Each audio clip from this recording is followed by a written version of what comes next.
Bienvenue à tous, c'est reparti pour 45 minutes au cours desquelles nous allons évidemment parler de toutes sortes de choses, toutes sortes d'infos décortiquées par nos chroniqueurs et l'invité. Il y en a une aujourd'hui, elle est très bien, elle est très bien, vous allez voir ça, c'est parti.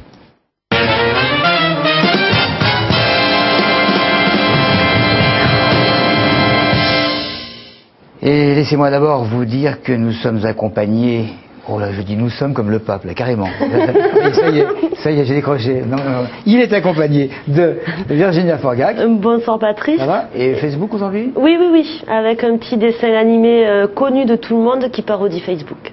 D'accord, juste à côté de Virginia, il y a Fabien Héran. Bonsoir. Bonsoir Fabien. Évidemment, le Républicain qui sort demain. Qu'est-ce que vous avez de change? Les cheveux.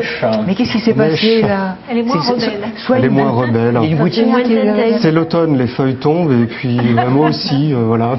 Mais ça vous fait beaucoup plus sérieux là. Je suis toujours sérieux, Patrice. Ça me fait... je suis vraiment émotionné là. Ému. Bon, nous passons à Lionel Roudot. Bonsoir. Bonsoir. Et ben voilà, bonsoir. Merci. Bon, et alors évidemment, je ne vous demande même pas de quoi vous allez parler. Je ne sais pas. C'est soit de, ou alors de, ou enfin de toute façon, ça concernera la bio, le développement durable. Ouais, en gros, ce sera ça. C'est ça. Absolument. Oh bon, on ne se trompe pas. Quel Toumbe Sadok? Bonsoir. Bonsoir. Ben, moi, à l'approche de Noël, on va parler cadeaux éco-responsables. Voilà, faire plaisir en faisant un bon geste.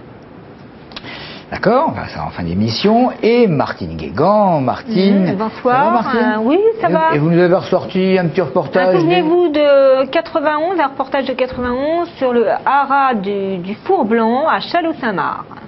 Merci. Un élevage de pur sang arabe. Merci. Alors, ben, j'ai la joie de vous présenter Maricéa. Voilà. Ça va? Ça va très bien, je vous remercie. Maricéa, pour ceux qui ne sauraient pas, chanteuse, auteure, interprète, elle a plein de choses à nous dire. Et ce qui est particulièrement intéressant, c'est que vous vous produisez la semaine prochaine à Longjumeau. Longjumeau, mercredi. En forme? Parfaitement en forme. C'est vrai? Bon. Très bien. On va voir quand même. Qu'est-ce qu'on voit? C'est l'affiche. Oui, c'est l'affiche du 10 novembre prochain. Effectivement. Est-ce qu'il y a moyen d'écouter un petit bout de Maricéa là pour se mettre dans l'ambiance ou pas?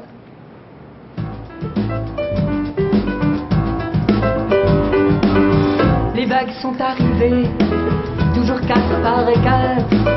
C'est la nouvelle donne, dans le café branché, à refaire le monde, la nuit va se passer. Voilà, alors évidemment je pourrais commencer par vous poser des questions sur votre métier.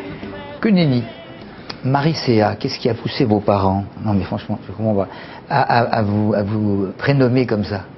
Alors mes parents sont tout à fait innocents dans cette histoire. D'accord. Ils m'avaient prénommé Marie-Claude Ardourel. Marie-C-A. C'est tout simple. Crédit Agricole, quoi. Oui, si vous voulez. Quoique. Pourquoi pas. D'accord. Et alors le Maricéa. Je suis une fille qui a les pieds bien sur terre. C'est vrai? Oh, je sais, parce que vous avez eu, on en parlera tout à l'heure, vous avez eu, allez, on va aller maintenant 2 vies. Hein. On va dire ça. On va dire, quoi que vous soyez quand même relativement jeune, mais quand même une vie bien remplie. Alors je vais pas dire hors scène, parce que vous avez quand même commencé par là un petit peu de scène, et puis ensuite cette vie-là dont on parlera tout à l'heure, et bien maintenant, ce qui nous intéresse particulièrement, la grande scène avec des musiciens exceptionnels dont on parlera dans un moment également. On va se retrouver dans quelques minutes, donc Maricéa, quoique... Est-ce que vous êtes une citoyenne qui vous souciez de l'environnement? Ah oui. C'est vrai? Oui, alors je commence par mon tri sélectif, il n'y a pas de problème. Si déjà ça doit commencer par quelque chose, disons que je le fais soigneusement. Et puis pour ce qui concerne l'environnement, je cultive mes tomates moi-même, bio. Vous cultivez des tomates bio et vous n'en avez pas amené? Non, parce que c'est la fin de saison. Oh, bon, mais vous avez un voisin. Écoutez, cher ami, quand j'ai envie de tomates ou de fraises, moi, et je vais vous heurter, j'en prends toute l'année. Il suffit d'aller là où il faut. Là où elle se trouve. Donc vous allez en Espagne, vous allez en Afrique du Sud. Préférez prendre l'avion plutôt que voir ces tomates qui prennent l'avion pour vous. Ne vous en faites pas, on se titille. Bon, alors aujourd'hui. Bientôt, donc ça va intéresser notre invité certainement. Bientôt, ce sera la semaine de la réduction de nos Déchets, absolument, voilà, ça n'est pas la première année. Donc, semaine de réduction, là on voit quelques images du site internet sur lequel vous pouvez aller, c'est www.réduisonsnosdéchets.com, pardon. Donc, l'ADEME alors nous invite à nous poser quelques questions. Par exemple, pourquoi jette-t-on tous les ans 40 kilos de déchets de cuisine par personne alors qu'il est si facile de maintenant les composter? C'est une bonne question, Patrice, à laquelle est-ce que vous avez les composter, il faut avoir une évidemment. maison. Il faut avoir pas forcément, parce que maintenant il existe des composteurs d'appartements. Ah, et si. Pourquoi consommer 365 bouteilles par an alors que l'on peut utiliser une carafe et de l'eau du robinet? Eh oui, oh là, ça vous gêne encore. Pourquoi recevoir 35 kilos de publicité alors qu'il est très facile de coller un autocollant Stop la pub?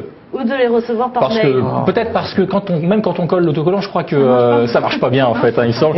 Et pourquoi utiliser de l'eau avec le dentifrice alors que le dentifrice simplement on peut y arriver aussi? Absolument. Ridicule. Ou avec du charbon. Ridicule. Allons-y. Ouais. Pourquoi choisit-on souvent de jeter un appareil qui est en panne alors qu'on pourrait juste choisir de changer une seule pièce? Eh ben, c'est pas toujours possible. Et non, pourquoi? Parce que souvent quand on change une seule pièce, ça coûte plus cher que si on rachetait l'appareil. Bon voilà, bon, ce sont des questions comme ça, évidemment. C'est un petit peu pour rigoler. Donc cette année encore pour cette semaine, donc il y aura des entreprises, des associations, administrations, écoles et particuliers bien évidemment, qui se mobilisent à travers toute l'Europe pour réduire leurs déchets. Les déchets qui ont quand même augmenté, enfin doublé en 40 ans, il faut le savoir, donc l'enjeu, Patrice, est de taille, bien évidemment. Déjà, alors 1053 actions qui sont recensées donc sur le site qu'on a vu là, qui sont labellisées pour cette semaine de réduction dans toute la France, dont 13 actions en Essonne, c'est peu, mais c'est déjà ça, 13 actions, puis en plus c'est un chiffre qui porte bonheur. Enfin, ça dépend des personnes quand même. Hein. Enfin pour moi c'est un chiffre qui porte bonheur. Non, je vois que vous faites de la tête là. Donc à Brétigny par exemple, à Brétigny vous aurez chez Botanique, donc magasin qui vend des plantes, vous pourrez apprendre à fabriquer du compost. Si ça vous intéresse Patrice, ça me manquait. Alors j'ai appelé justement, je vous ai réservé une place, hein, ça tombe très bien. Au Carrefour Market d'Étiole, il y aura la présentation de 2 chariots. Alors un chariot ce sera le caddie mini déchets. Et puis dans l'autre caddie, ce sera le caddie maxi déchets. Donc vous pourrez comparer évidemment les produits selon les produits que vous achetez, l'impact que vous pouvez avoir évidemment en fonction des produits que vous choisissez. Donc tout le programme sur le site www.réduisonsnosdéchets.com. Alors cet événement par contre se déroulera du 20 au 28 novembre. Alors pourquoi vous en parle-je aujourd'hui, à votre avis? Tout simplement parce que vous avez jusqu'au 5, enfin tout le monde a jusqu'au 5 pour pouvoir s'inscrire, pour pouvoir avoir une animation qui figure au programme. Donc le 5 c'est vendredi si je me trompe pas. Donc voilà, donc pour ceux qui auraient encore des idées pour figurer dans ce programme d'animation, vous avez jusqu'au 5. Mettez mon nom. Eh bien c'est déjà fait. J'ai appelé tout à l'heure. Patrice Arditi avec 2 T. Ah non, mais mettez qu'un seul T, comme ça, je ne recevrai pas. Bon, non. Oh. Ah oui, pardon, excusez-moi, j'oublie. Parce que là, je commence à, évidemment, j'oubliais que j'ai un petit spot justement à vous montrer, un petit spot qui est assez rigolo. Petite publicité qui a été donc réalisée par l'ADEME autour de ça. Vous allez voir, c'est assez sympa. Allons-y.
C'est bien. Alors évidemment, ça ne dure qu'une semaine. Ça ne dure qu'une semaine, Patrice, mais nous avons toute l'année pour faire des efforts. Mais on va faire mais je vais m'efforcer de faire des efforts. Voilà. Hein? Parfait. D'accord. Bien.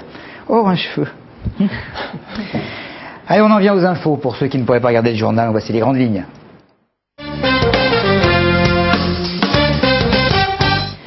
Et d'abord, la nouvelle évasion d'un détenu à l'hôpital de Corbeil, où il avait été emmené sous bonne garde pour un examen neurologique, scénario désormais connu. Il a ouvert une fenêtre, alors que gardé par 2 policiers à l'extérieur de la pièce, en vertu du règlement, il se trouvait en compagnie d'une seule soignante, et puis il a emprunté une coursive et un escalier avant de disparaître. de plus en plus d'accidents de la route en Essonne comme ailleurs, mais c'est évidemment sur le département que ça nous intéresse particulièrement. Le soir, ou entre chiens et loups le matin de bonne heure, il n'est pas rare de voir des sangliers traverser brusquement les routes. 6 sangliers, par exemple, percutés à Étréchy hier par un poids lourd. On a même vu des bêtes sur la Francilienne.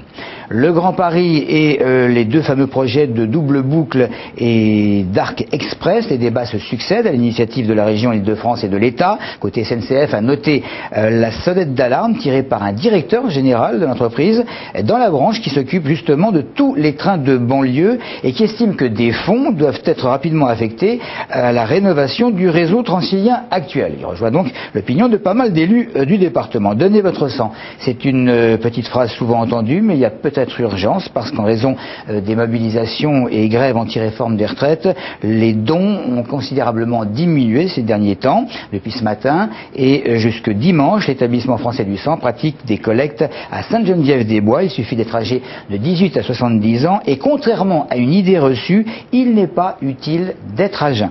Voilà pour l'essentiel. Petit commentaire ? Oui, sur le don du sang, alors je pense que les mouvements de grève ont peut-être limité, mais ils ont toujours été en pénurie de sang. Hein. Ah non, qui sont en pénurie, oui. Non, enfin, je veux dire, ils ont toujours manqué de sang. Les gens ne donnent jamais assez pour combler les gens n'ont pas été là où ils Oui, voilà, ils n'ont pas été, mais je veux dire, toute l'année, ils ont besoin de sang. Ils manquent de sang en permanence. Mais là, il y a eu une diminution. Oui, enfin, il faut donner sang, plaquettes, plein d'autres choses. Quel toum vous avez l'air? Mais alors, franchement... Non, mais pas du tout, je vous écoute. Vous m'écoutez, c'est bien. Fabien. Arc Express et double boucle. Arc Express et double boucle. 2 projets de transport, on en parlait pas plus tard que la semaine dernière sur ce plateau. Donc la position de l'Essonne qui était claire par rapport à ces 2 projets. Rien ne sert d'injecter 23 milliards d'euros ou 8 milliards d'euros pour l'autre projet si les RER ne sont pas modernisés. Donc une position qui avait été suivie par d'autres départements. C'est le directeur de la SNCF qui appelle. Par d'autres départements, hein, c'est ce que je vous disais la semaine dernière. Et donc aujourd'hui, la SNCF elle-même qui prend position... voilà, la même position en l'occurrence. Mais il va se faire taper sur les doigts, lui. C'est assez rare. Il y a tous les départements, au moins de grandes couronnes derrière lui. Donc, mais des experts avaient déjà tiré la sonnette d'alarme. Mais là, il est quand même. Enfin, mais des experts internes à la SNCF et RFF avaient déjà tiré la sonnette d'alarme en disant il faut absolument faire quelque chose pour les RER. Marie, c'est là vous vous intéressez à l'actualité en général ou... Ce qui m'a étonnée, c'est l'histoire des sangliers que vous avez racontée. Je suis étonnée parce qu'il y a quand même des plans synergétiques dans toutes les régions. Il y a quand même une fédération de la chasse encore en France. Excusez-moi, j'espère. Oui, voilà. Donc, et en Essonne, elle est bien présente. Donc normalement, il y a des plans effectivement d'éradication. Parce que je ne sais pas s'il est nuisible le sanglier en Essonne ou s'il est considéré comme gibier. Un peu des deux. Quand il y en a trop, il est nuisible. Donc normalement, il y a les plans d'éradication, c'est pas tout à fait ça. Le but, c'est pas d'éradiquer le sanglier. Le but, c'est de le réguler, de réguler la population. Voilà. Après, là, on les voit plus parce qu'ils sont en période de rut et en période de rut, ils sont tout fous et voilà. Donc c'est pas. Non, mais parce que j'ai traité le sujet ce matin. Voilà. Donc c'est pendant 2 mois, on va les voir. Voilà, il est fourbe, il est en chaleur comme tout le monde et voilà. Donc forcément. C'est pas lui qui est en chaleur. Oui, lui, elles sont en chaleur, lui, il est en rut. Bon, enfin, si vous regardez le sujet, vous comprendrez encore mieux. Mais c'est vrai que c'est une période, là, l'automne-hiver, où on va plus les voir que d'habitude. Ouais. Après, il y en a toujours beaucoup, mais il y a aussi le problème d'urbanisation des forêts, enfin, à côté des forêts, où le sanglier se rapproche de plus en plus des habitations, des routes, parce qu'on lui grille de plus en plus de sa nature. Quoi. Et alors, je lisais qu'on peut effectivement voir souvent, en ce moment, un sanglier au bord de la route, mais il faut surtout pas s'arrêter, même à 50 mètres. À côté de la voiture, parce qu'en principe, ils sont jamais seuls. Il y en a 7 ou 8 derrière. Voilà. Franchement, la rencontre avec un sanglier, même si on a les noms, c'est pas sympa. Hein? Non. Bon. Fabien, le Républicain, avec une semblable sur les 3 éditions, et pas joyeuse, évidemment. Joyeuse, donc oui, qui réveille beaucoup de souvenirs, notamment du côté de Milly-la-Forêt, Oncy-sur-École, puisque vendredi dernier a eu lieu la reconstitution d'un meurtre qui a beaucoup ému l'Essonne, mais y compris au-delà. Donc la fameuse affaire de la joggeuse de Milly-la-Forêt. Donc reconstitution la semaine dernière avec déploiement de gendarmes qui ont bien évidemment quadrillé le secteur. Donc ça a réveillé une vive émotion sur le secteur, pas seulement parce que des gens ne pouvaient pas rentrer chez eux, etc. Mais parce que voilà, donc c'est cette jeune femme qui avait été assassinée donc il y a un peu plus d'un an, c'était le 28 ou 29 septembre 2009. Vous aviez assuré le reportage d'ailleurs, Virginia, si je m'en souviens bien. Ouais. Voilà, donc ça avait suscité une vive émotion, bien évidemment, on le comprend, il y a un an, et donc là, avec cette reconstitution, de nouveau... Et une reconstitution sur plusieurs lieux, hein. Oui, sur plusieurs lieux, puisque le meurtre, puisqu'il s'agit d'un meurtre, s'est déroulé donc sur plusieurs kilomètres. Déjà le coupable, enfin le présumé, le coupable donc on peut dire le prédateur.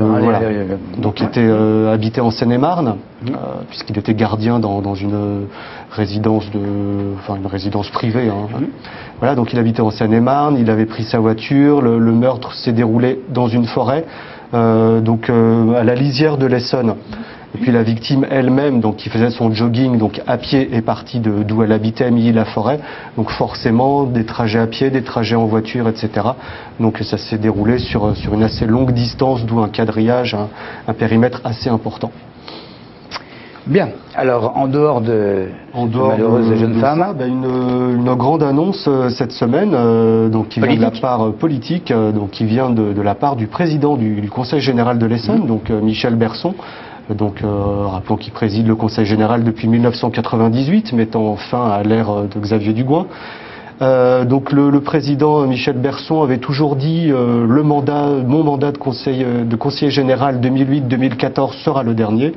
En revanche, ce qu'il n'avait pas dit ou ce qu'il n'avait pas voulu dire, c'est que la présidence se jouant tous les 3 ans, donc en fait à chaque élection cantonale, puisqu'à chaque élection cantonale on renouvelle la moitié des sièges du Conseil général, donc ça se joue tous les 3 ans, et donc là il a dit, même si lui n'est pas personnellement concerné par les prochaines élections, il est assuré de rester au Conseil général.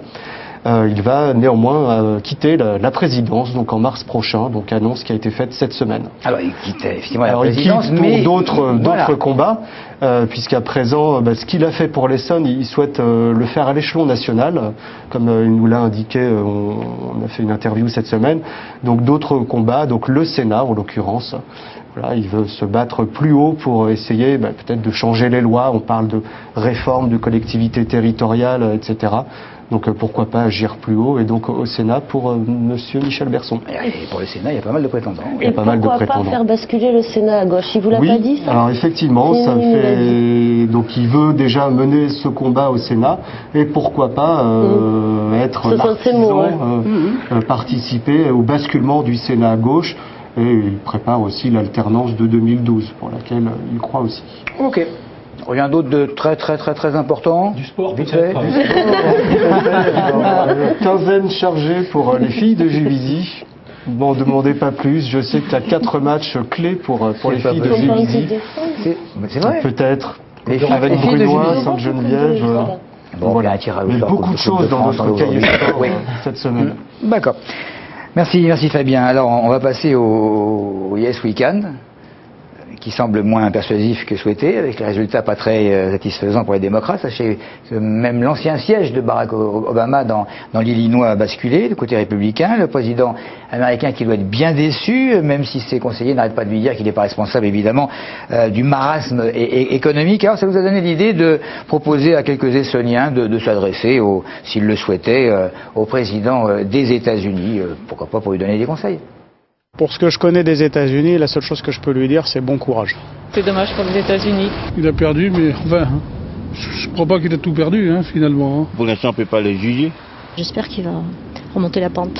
Et il n'a pas de chance? Les gens ne se rendent pas compte qu'une crise, ça se résout pas comme ça, en soufflant dessus. Je souhaite que tout se passe bien pour lui, quoi. Enfin, que tout ce qu'il a entrepris, il ait eu le temps de le finir, quoi. À chaque fois, au mi-mandat, il perdait un petit peu, le parti qui était au pouvoir perdait, et puis après, au bout de 2 ans, il reprenait la majorité. Je lui souhaite bien du courage. Je trouve qu'il fait très bien son travail. Il a déjà fait quelque chose d'assez important pour toutes les communautés, parce que c'est pas parce qu'il est noir qu'il faut qu'il pense qu'au noir. Il y a tout un ensemble de populations. Je trouve que c'est bien qu'il fasse quelque chose au niveau de la santé pour que ce soit disponible pour tout le monde. Qui persiste dans sa réforme. J'ai aussi de la famille en Amérique. Il m'a dit non, non, pour l'instant, ça n'a rien changé, au contraire. Moi, je suis américain, donc j'ai voté pour lui, je suis pour lui. Donc je ne comprends pas et c'est dommage qu'il a perdu. Ah, bah. Vous en verrez une copie, peut-être Patrice, ça lui remontera le moral un petit peu. Oh, bah ouais. Mais moi, je trouve ça sympa. Non, moi, je trouve ça sympa. Les gens qui s'identifient, c'est bien. Mais après tout, dire c'est quand même un pays allié, c'est quelque chose d'extrêmement important, ce qui se passe là-bas, parce qu'en toute façon, d'une manière ou d'une autre, on a des répercussions. Bon, alors, Marie-Serre, chanteuse de son état, et tout à l'heure, je disais que vous aviez eu une première vie, si je puis dire. Alors, bah, on va dire dans quoi quand même? Bien remplie, oui, oui. Dans l'industrie pharmaceutique, où j'étais responsable ces dernières années, enfin pendant quelques années, mais ces dernières années plus particulièrement, de la communication dans un centre de recherche pas très éloigné d'ici. Oh, on peut dire où? On peut dire ça. Alors, Longjumeau, Chili Longjumeau. Voilà. Bon, ça c'est marrant parce que vous commencez par un premier prix d'art dramatique. Exact. Vous passez sur scène avec bon, des copains, des copines, très bien. Vous remportez quand même quelques concours. Oui. Et puis pouf, qu'est-ce qui s'est passé pour que vous décidiez de changer complètement? Il y a eu une déception? Vous aviez un couac? Non, une déception, c'est vrai. J'étais beaucoup plus jeune à l'époque. Donc j'avais gagné un concours de chant qui m'offrait la possibilité d'enregistrer un disque à l'époque, pas un CD. Et donc je suis venue sur Paris, j'ai donc enregistré mes CD et j'avais une amitié donc sincère avec une chanteuse qui s'appelait Gribouille, qui était une femme qui écrivait merveilleusement bien. On l'a considérée comme un Brel à l'époque. Et puis Gribouille est partie du jour au lendemain, lassée par le métier qu'elle trouvait très dur, qu'elle trouvait pas très honnête, et en fait de compte, elle avait du talent.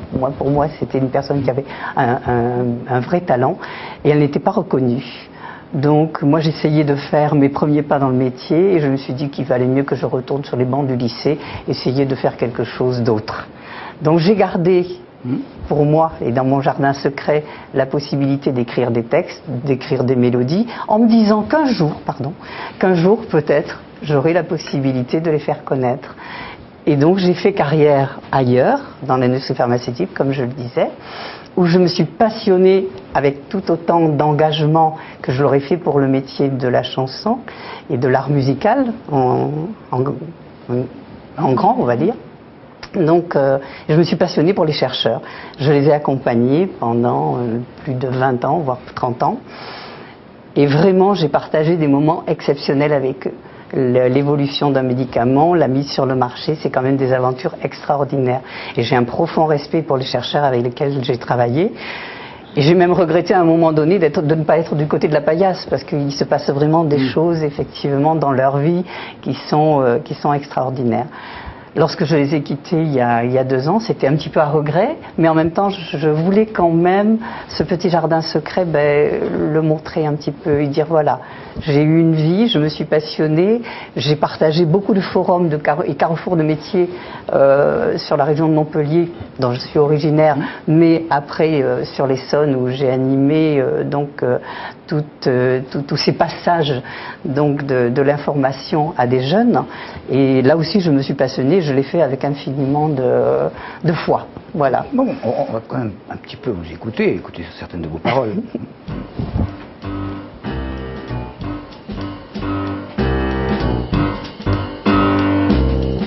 Je ne rougirai pas de ces 2 mocassins que ma mère ennuyée m'obligeait à porter. C'était le don venu d'un de mes grands cousins. Je redoutais plutôt le regard des copains.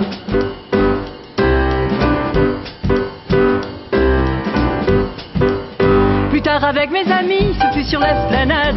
Nous arpentions l'été sur nos 2 espadrilles. Les jardins fleurissants, rendez-vous et balades. Après le kiosque boss, 3 berges de quilles.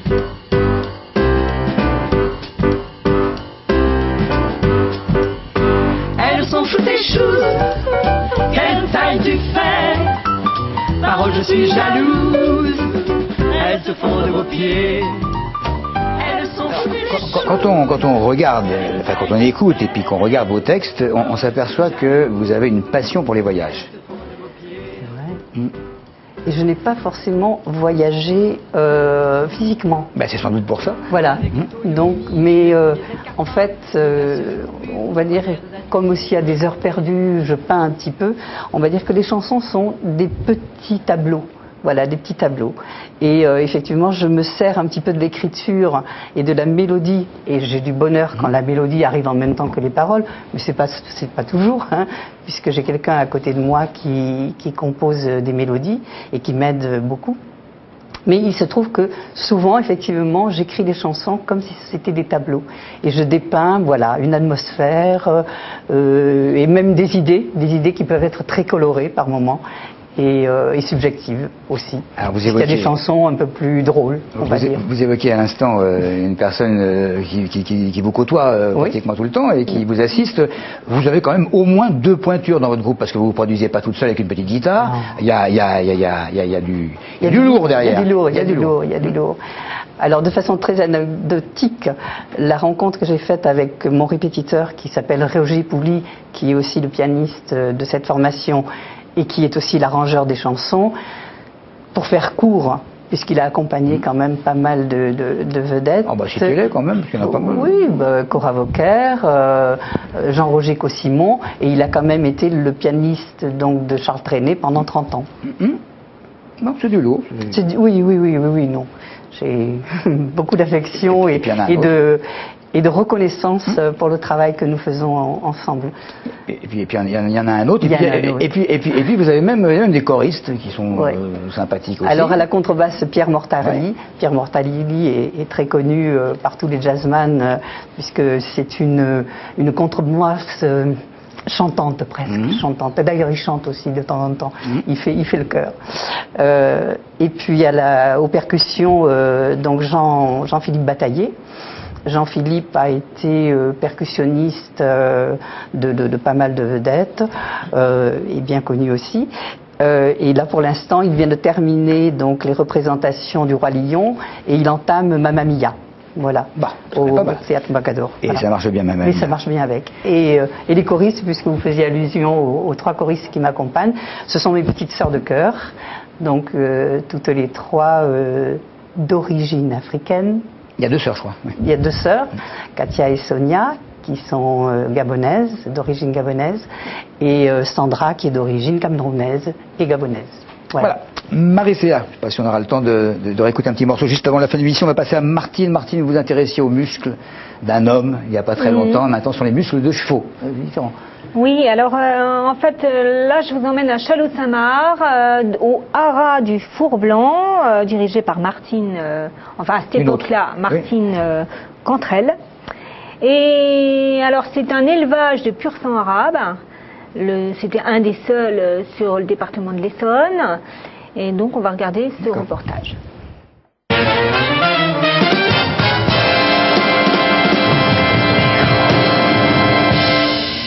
Elbor vit entouré de 5 poulinières qui font partie du haras et il reçoit aussi chaque année la visite d'une quinzaine de juments auxquelles il accorde tout naturellement ses faveurs. En langage équestre, cela s'appelle faire la monte publique. Coût d'une saillie 5000 francs pour un pur sang, un peu moins si la jument n'est pas de pure race. Mais attention, les heureux élus sont triés sur le volet. Je tiens à ce que mon cheval ait surtout des bonnes juments à saillir, parce que bien entendu, si on retrouve des mauvais produits par la suite, il en incombe toujours à l'étalon, mais jamais, on ne parle jamais de la poulinière. Alors donc c'est pour ça que j'aime bien avoir des très bonnes mères. Est-ce qu'il accepte toutes les juments? Ah oui, il ne fait pas de différence, lui. Hein. Non, n'importe lesquelles. Il est toujours très content. Il n'y a jamais eu de refus? Non, il a des robes préférées, par exemple. Par exemple, il aime beaucoup les grises. Les grises, bon, les baies, remarquez, il n'y a pas de problème non plus. Mais enfin, il a quand même une nette préférence. Et ça marche du premier coup? Oh, avec lui, oui. Avec lui, oui. Pas toujours avec tous les étalons, mais avec lui, c'est un cheval qui est très chaud. Mais comme vous voyez, il est quand même très gentil. Il est très équilibré. C'est un cheval dont je me sers également. Il fait le souffleur. Il souffle les juments, c'est-à-dire que lorsqu'on n'est pas certain qu'une jument est en chaleur, on la présente d'abord à l'étalon, on voit la réaction de la jument, et si elle est bonne à saillir, à ce moment-là, on lui présente la jument, donc à l'extérieur, pour la saillir.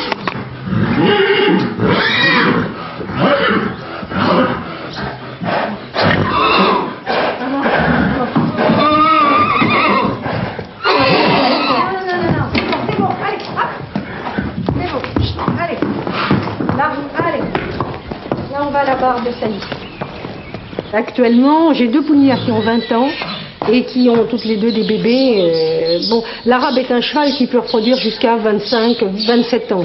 27 ans, facilement. C'est un cheval très rustique en fait.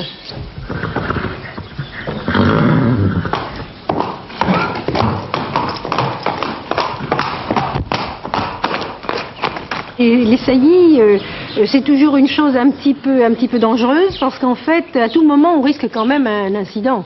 Donc quand on connaît bien les juments, on connaît à peu près leurs réactions, mais il faut quand même toujours être sur ses gardes. Parce que ça peut très vite très mal tourner, un coup de pied mal placé, aussi bien de la part de la jument que du canon, et on peut avoir un grave accident. Doucement, doucement, il n'est pas prêt. Doucement. C'est fini. Oui, c'est fini. Juste pour dire. Alors, juste, j'aurais pu laisser plus longtemps. Et je vous ai épargné la scène. Bon, c'est la nature, hein, de toute manière, c'est comme ça. Et moi, je trouvais que ce reportage était très intéressant. C'est pas des images qu'on voit tous les jours, surtout à Téléson. Hein, et ça fait partie des beaux reportages qui ont été diffusés dans les années 91.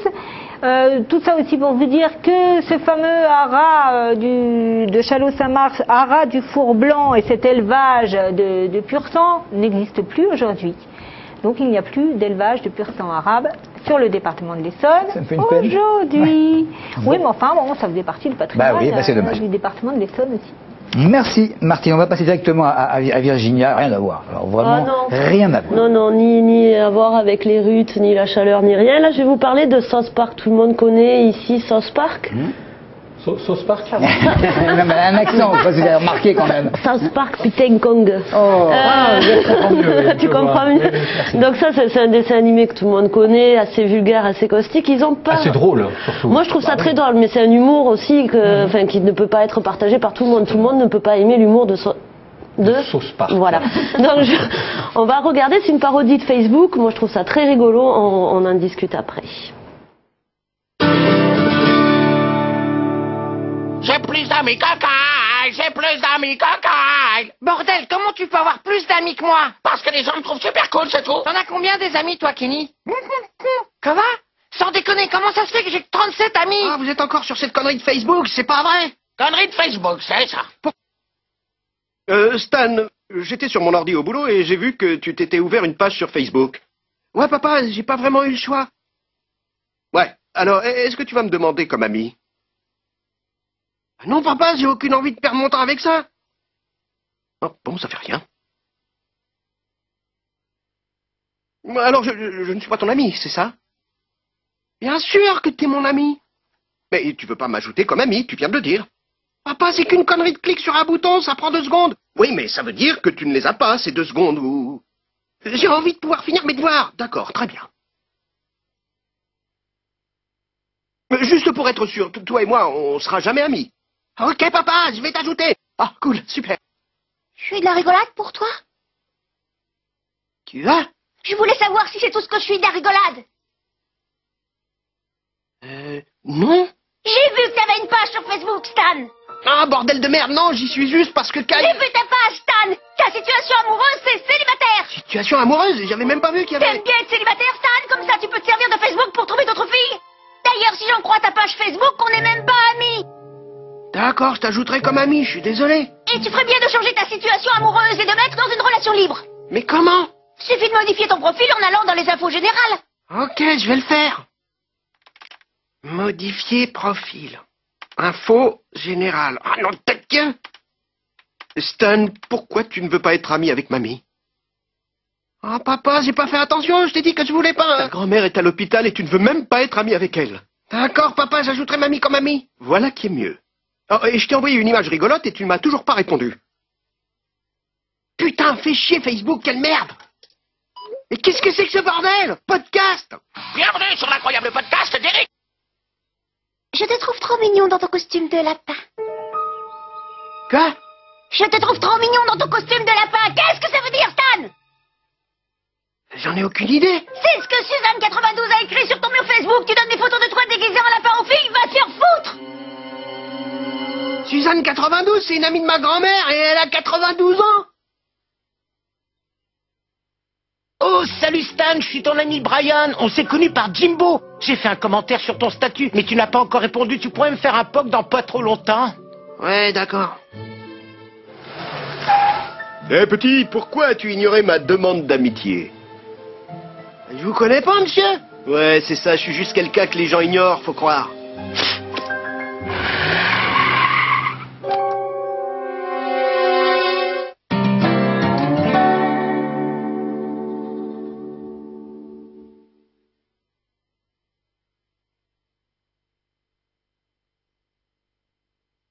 Stan, mamie dit qu'elle t'a poqué et que tu ne lui as pas rendu son POC. Papa, je t'ai dit que j'avais pas envie... Stan, POC ta grand-mère. Merde! Non! Ce truc me gonfle grave! Allez dans profil, modifier profil, voilà! Effacer profil! Vous avez sélectionné effacer profil? Si c'est une erreur, tapez annuler. Continuez. Effacez votre profil, êtes-vous sûr? Oui, non, oui? Êtes-vous totalement sûr? Oui! J'ai bien peur de ne pas pouvoir vous laisser faire ça. Pas pouvoir me laisser faire ça? C'est quoi ces conneries? Assez féroce. Moi, je trouve réaliste, c'est-à-dire qu'à un moment donné, il faut aussi maîtriser son profil Facebook. On n'est pas obligé d'accepter tous les demandes d'amis, et voilà. Je trouvais que c'était assez réaliste quand même par rapport à ce qui se passe actuellement sur Facebook. C'est vrai. On en reparlera dans quelques années. Hein. Ouais, je pense. On passe à quelqu'un de beaucoup plus tranquille qui s'appelle Philippe Bello et qui, une nouvelle fois, va nous faire profiter d'une énigme. Venez voir mes daguerréotypes. Hey, enfin c'est du musée de la photo, ça. Daguerre, tu connais pas? Bah non, je connais pas, dites-moi. Dites-moi. On les inculte. Ouais, ben mon pauvre vieux. Et voilà, ici c'est le musée de la photo, de l'outil.